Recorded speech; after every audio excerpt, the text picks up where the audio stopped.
Salut à tous. Alors l'autre fois je roulais avec la chargeur et puis en roulant d'un coup, j'ai le voyant moteur qui s'est de nouveau allumé. Le vilain voyant moteur. Donc je sais pas trop pourquoi. Donc là on va brancher le lecteur OBD ensemble. On va voir quel code ressort et éventuellement comment résoudre la panne. Bon il n'y a plus qu'à.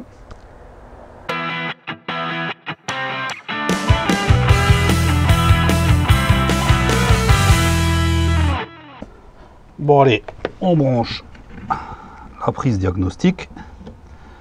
Hop, on attend que le lecteur s'allume. Voilà, on n'oublie pas de mettre le contact.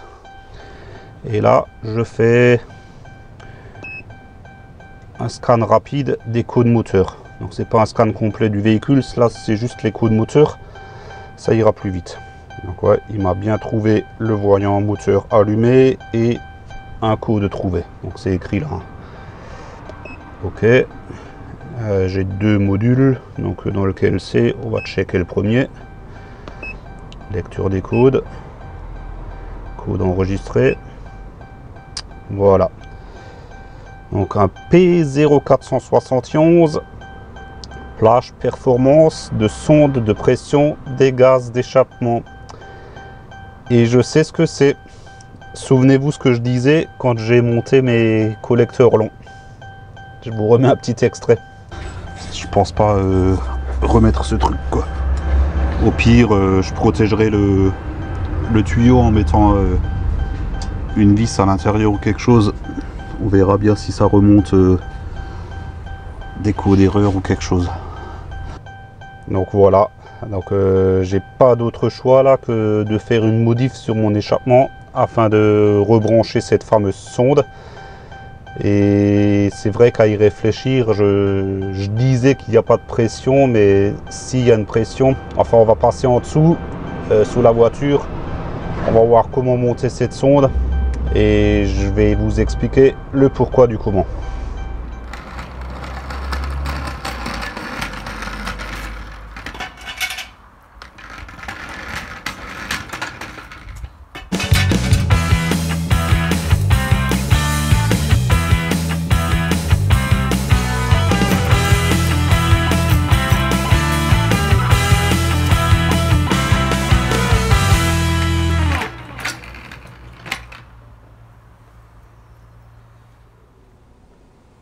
Bon, nous voilà donc à nouveau en dessous de la voiture.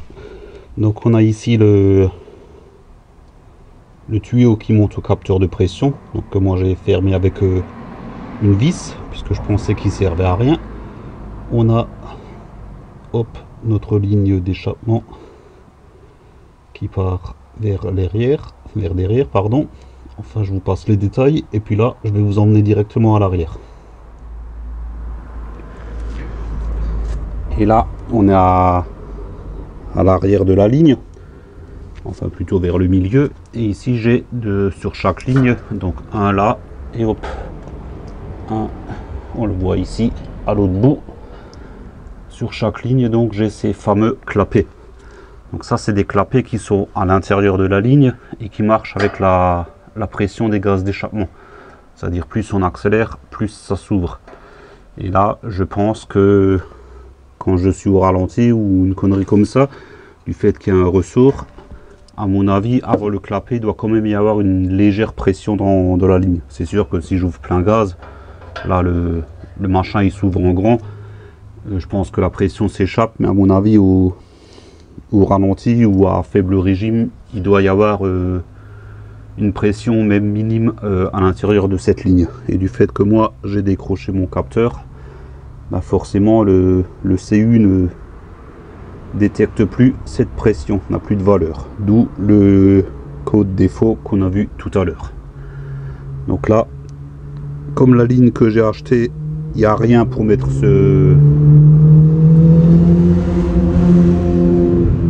il fait beau, les motards ils roulent. Comme sur la ligne que j'ai achetée, il n'y a rien pour mettre ce capteur, il va falloir bricoler quelque chose, puisque là je peux pas rouler éternellement avec le voyant moteur allumé, j'aime pas ça. Donc on va voir ensemble déjà ce qu'on peut faire. Enfin dans un premier temps on va déjà aller sur la vieille ligne et on va voir si on peut démonter le piquage, puisqu'en fin de compte c'est juste un piquage sur lequel vient un tuyau. On va le démonter et on va voir pour le mettre sur la nouvelle ligne. Les anciens kata sont rangés dans ma grange, donc on va juste prendre, hop, 3-4 clés et puis un marteau si des fois il faut la choquer. Allez hop, tout voilà donc dans ma grange et il faut donc récupérer ce petit téton. Hop, ça pourrait être du 17. C'est pas le C, ah bah ouais, c'est ça, 17.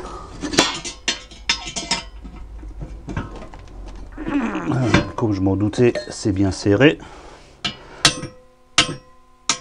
Voilà. Nickel. Voilà. Donc là,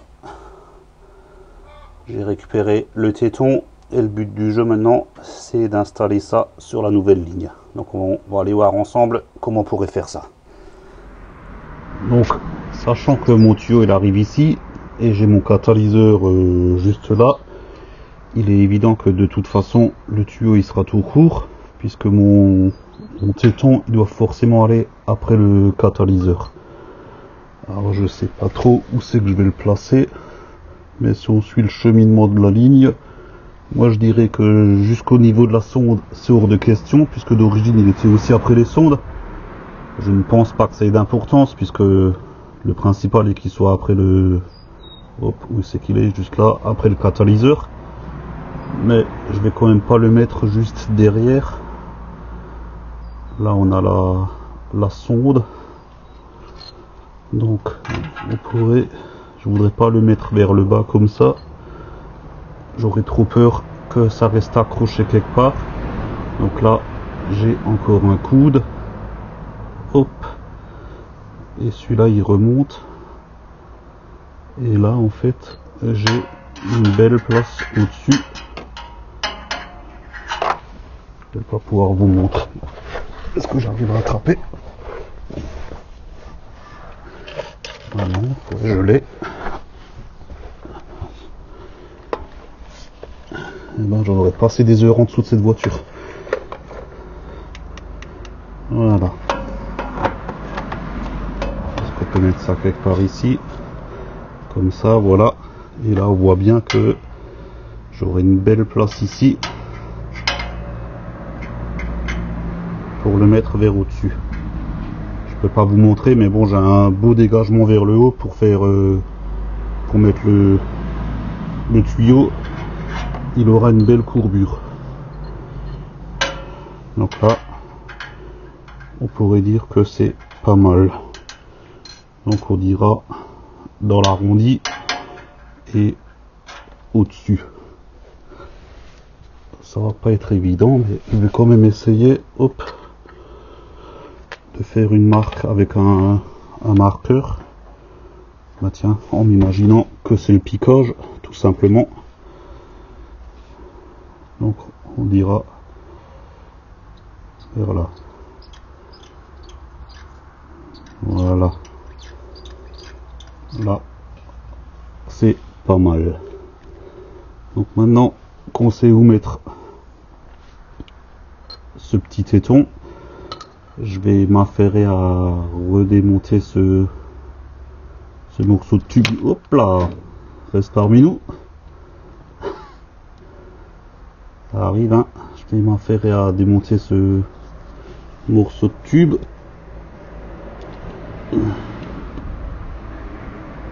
Donc j'ai un collier juste ici et hop, on vire la lampe.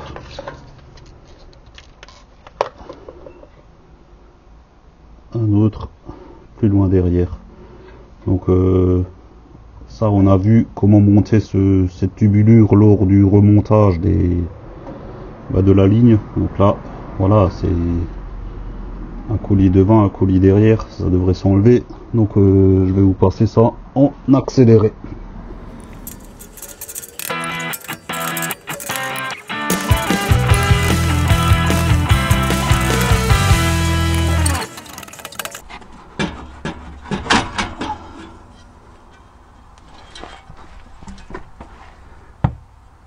Et voilà, et avec la marque que j'ai fait pour installer le repiquage. Bon, on va voir ensemble comment on pourrait faire ça. Donc le but du jeu, c'est donc de mettre ce téton sur ce tube. Par contre, je ne voudrais pas bêtement le souder dessus. Si des fois je suis amené à revenir dans la configuration d'origine, je voudrais bien pouvoir le récupérer. Donc comme il n'y a pas de vis, que ça c'est de l'inox, je pense acheter un écrou en inox, le souder dessus, faire un trou et après je peux le visser. Donc pour connaître la dimension de mon écrou, donc il me faut un écrou, bon je peux pas vous montrer, c'est du 14 et le pas de vis, hop, pas de vis, c'est celui-là. Vous pouvez le voir, c'est celui-là et ça c'est du 150. Voilà, donc faut du 14 x 150 ou 14 x 1,5. Et bien sûr il faudra des baguettes pour souder l'inox et de la durite pour rallonger tout ça. Alors ce qu'il y a de bien quand on fait des vidéos, c'est qu'on peut tricher avec le temps et avec le montage vidéo. Donc il suffit juste de claquer des doigts et on a nos baguettes inox. On recommence et on a notre durite en 8 mm. On recommence encore une fois et on a un écrou, mais cet écrou, oh, il m'a pas l'air assez épais. Donc on en mettra un deuxième et ça manque quand même d'étanchéité. Un petit joint. Donc l'idée elle est toute simple, c'est de prendre ces deux écrous, de les souder ensemble. Hop, là on a un joint en cuivre, ça viendra se visser là dessus. J'ai préféré en prendre deux puisque ça dépasse un petit peu, là au moins ça ne dépasse plus. On viendra souder ça comme ça ici et ça devrait le faire. Donc là dans l'immédiat je vais déjà m'affairer à souder les deux écrous ensemble. Donc ça je vais le faire hors caméra, hein. C'est une soudure, hein. Je peux pas filmer une soudure, ça servira à rien et puis de toute façon vous ne verrez rien. Donc je vais faire ça hors caméra et puis je vous montre par la suite. Bon bah ça y est, j'ai soudé mes deux écrous ensemble. J'en ai profité pour les meuler, histoire d'avoir un piquage un peu plus propre, bien rond, genre piquage de sonde lambda. Pas qu'on voit que c'est bêtement un écrou soudé. Enfin, bref, ça reste de bricolage. Donc là, ça va faire. Il ne reste plus qu'à percer le tube et à souder ça là-dessus.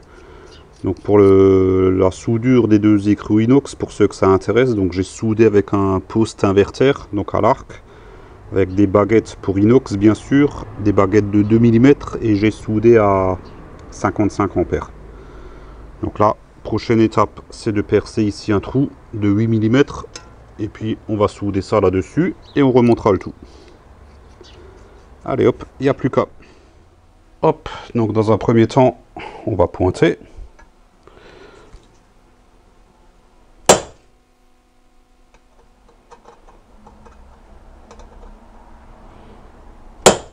Voilà. Et puis on va percer. Alors je vais faire un pré-perçage à 3 mm. Par contre, de par l'inclinaison du tube, je peux pas le fixer avec un serre-joint. Donc là, du coup, je suis obligé de le tenir à la main et un petit peu incliné. C'est pas évident, mais ça devrait le faire.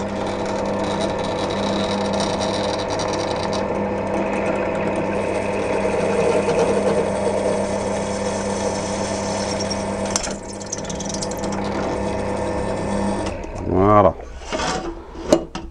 Là, j'ai pré-percé à 3 et maintenant on va faire un trou de 8 mm.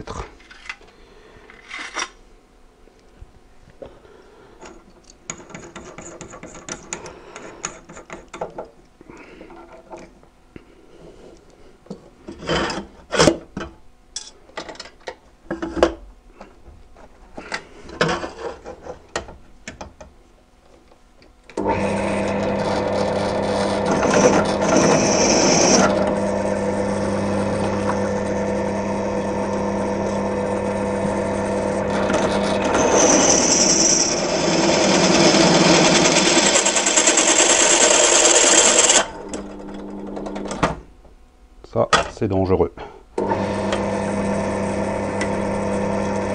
on accroche comme ça, c'est du fait qu'on ne peut pas verrouiller la pièce. Alors souvent, quand on appuie, elle tourne en même temps et ça coince le forêt. Il faut vraiment faire gaffe quand on fait ce genre de bricolage.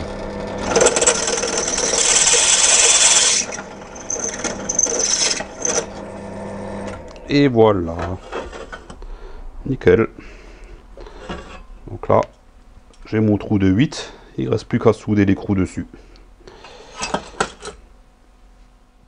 Allez hop. Et juste pour le fun, un petit ébaburage.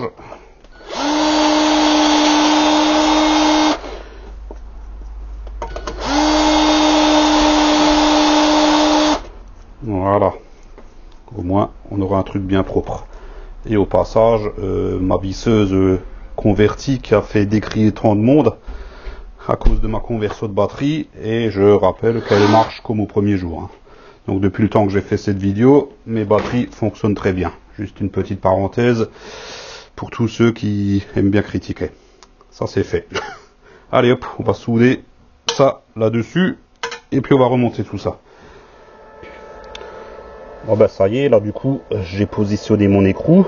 Je le fais tenir avec un serre-joint. Donc là, comme tout à l'heure, je vais le souder. Hors caméra bien sûr, puisqu'on ne peut pas filmer une soudure. Ça n'a pas de sens, on voit rien. Donc je vais faire ça. Et puis on se retrouve tout à l'heure pour voir le résultat. Bon bah ça y est, j'ai fini ma soudure. Je l'ai plutôt bien réussi, je suis assez fier de moi. Pour ceux que ça intéresse, pareil que pour souder les deux, je vais pas y mettre les doigts là, c'est chaud. Hein. Mais j'ai fait pareil, les mêmes réglages que pour souder les deux écrous ensemble. C'est-à-dire électrode inox de 2 mm avec le porte électrode sur le plus et le poste réglé à 55 ampères. Et là franchement ça se soude super bien pour ceux qui savent souder. Hein. Quasiment aucun risque de faire de trou et ouais, vous pouvez voir hein, la soudure elle est très propre. Le laitier il a sauté tout seul. Hein. Donc là ça devrait pas rouiller, mais par acquis de conscience je vais attendre que ça refroidisse et je vais quand même mettre un petit coup de peinture haute température. Je serai plus tranquille et après on va remonter tout ça. Bon, j'ai mis de la peinture haute température. En attendant que ça sèche, j'ai été à la voiture démonter le capteur de pression. Bon ça je l'ai pas filmé, hein, je l'avais déjà montré dans la vidéo sur la dépose des catalyseurs. Au pire je mettrai la vidéo, un lien en haut à droite. Et en fin de vidéo, dans les vignettes cliquables, je mettrai là aussi. Donc là, le tuyau il est trop court, donc on va déjà retirer ce tuyau. Mais bon, je veux récupérer les colliers.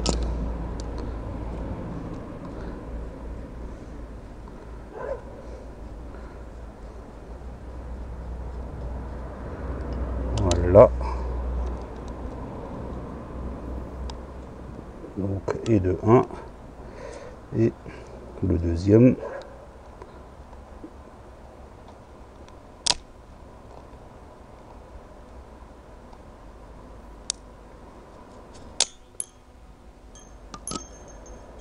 C'est bon, je l'ai vu. 4 mètres, il est parti.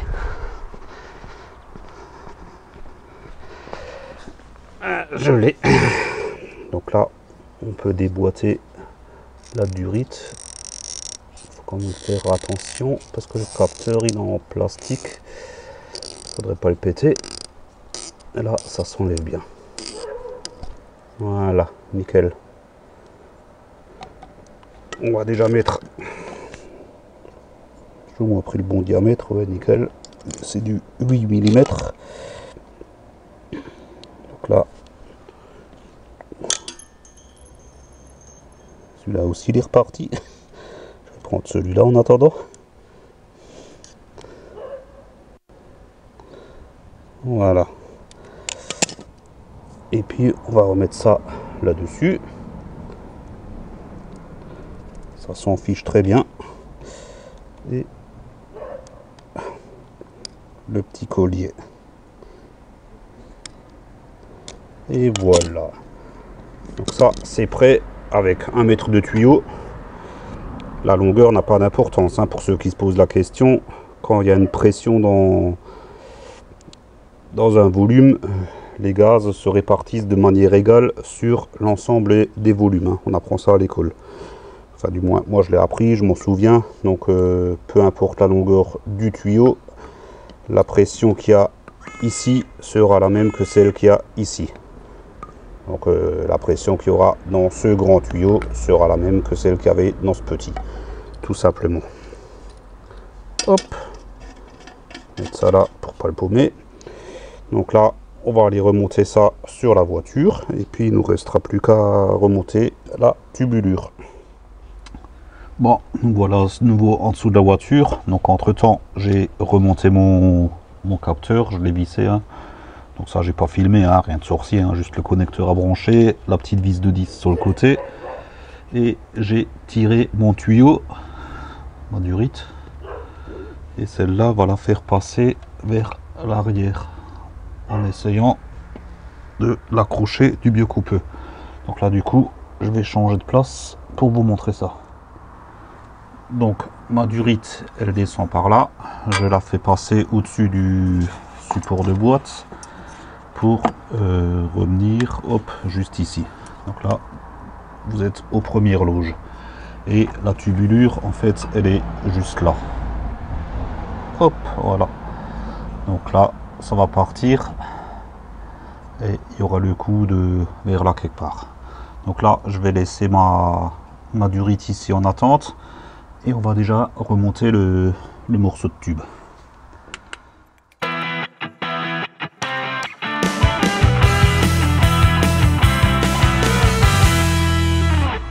Alors, histoire de ne pas faire une connerie, avant de resserrer, je vais quand même voir si je peux mettre mon piquage en place. Ouais, je peux. Et est-ce que j'arriverai à le serrer? Hop, je peux passer la clé pour le serrer. Oui, ça devrait le faire. Donc hop, je le renlève. Comme ça, on fera ça ensemble tout à l'heure. C'est déjà une bonne chose qu'on peut le mettre et l'enlever sans être obligé de déposer le bout de tube.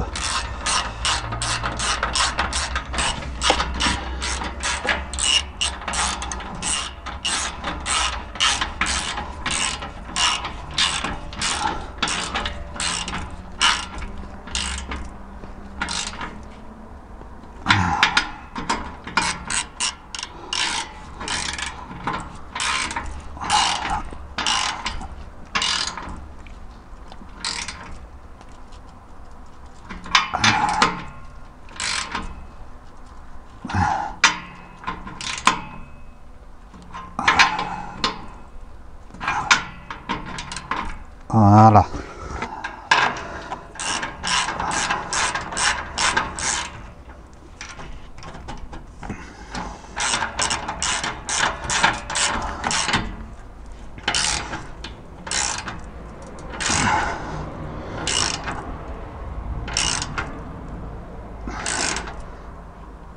Et voilà. Donc là, le tube est en place. On va maintenant passer à la pose du piquage. Bon, je suis désolé, hein, je fais vraiment du mieux que je peux pour vous montrer et pour l'éclairage. Hop. Donc j'ai bien sûr pris mon piquage sur lequel j'ai mis le joint en cuivre. On le visse, voilà. Et un petit coup de serrage.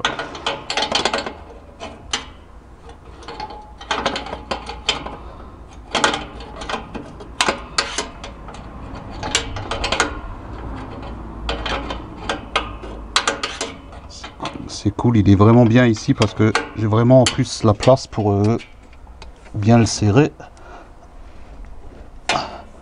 Encore que c'est inutile de le serrer fort, hein.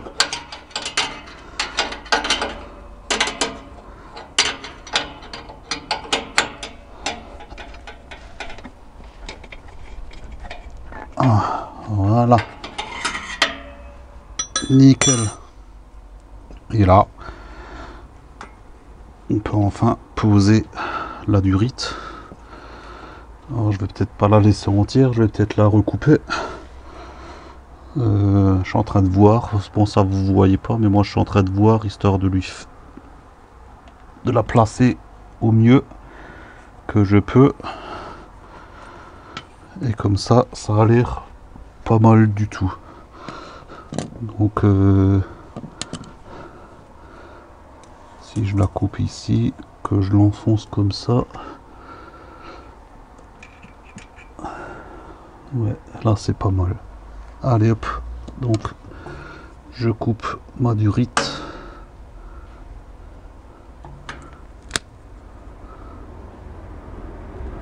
Voilà.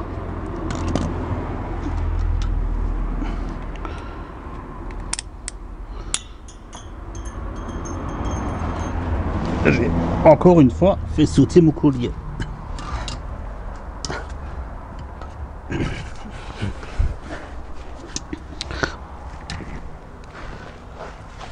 Heureusement qu'il rebondit 15 fois à chaque fois, ce qui me permet de voir où c'est qui saute.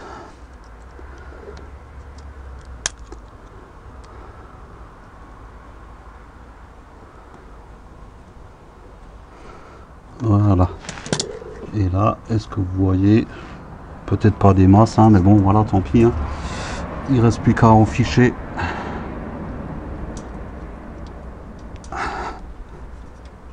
La durite. Voilà, ça c'est fait. Et du coup, le collier.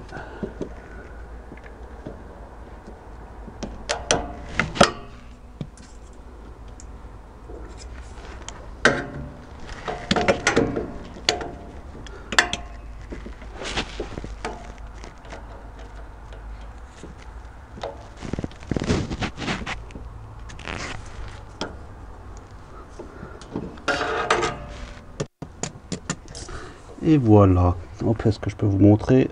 Ouais, comme ça peut-être. Donc là, mon collier est en place. Le tube est en place. Je vais juste l'accrocher. Il a pris une bonne courbure. Il est bien positionné. Mais je vais quand même finir de l'accrocher juste avec un petit rilsan, histoire qu'il ne se promène pas trop.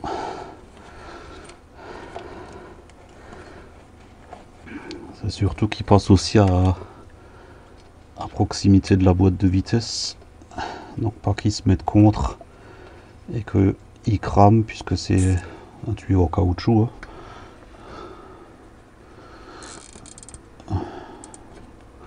Voilà, là c'est pas mal du tout. Mission accomplie.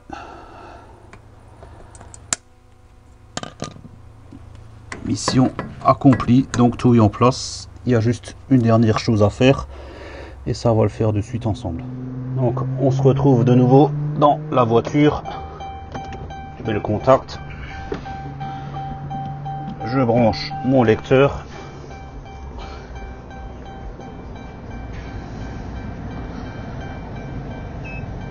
un petit scan vite fait.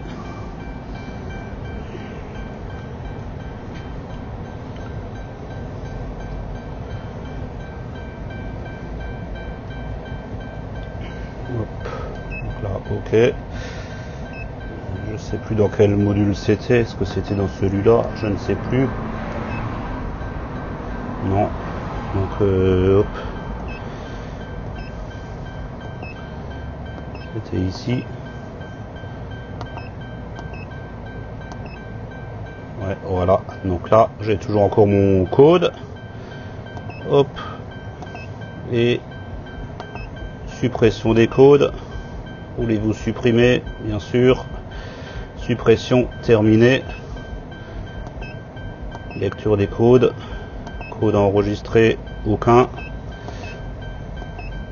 Et dans l'autre module, lecture des codes. Code enregistré, aucun. Donc voilà, la réparation est finie. Bon bah ça y est, le capteur est à nouveau branché sur la ligne. Donc techniquement il devait être de nouveau fonctionnel. Donc logiquement je ne devrais plus avoir de soucis. Enfin on verra ça avec le temps. Quoi qu'il en soit, si jamais ce voyant Escode revienne, enfin on s'en fout. Si ça revient, je vous tiendrai au courant. Donc c'est une opération qui s'est menée sans trop de soucis. Si vous ne savez pas souder, prenez le morceau de tube, votre raccord, ramenez ça dans un atelier de mécanique générale.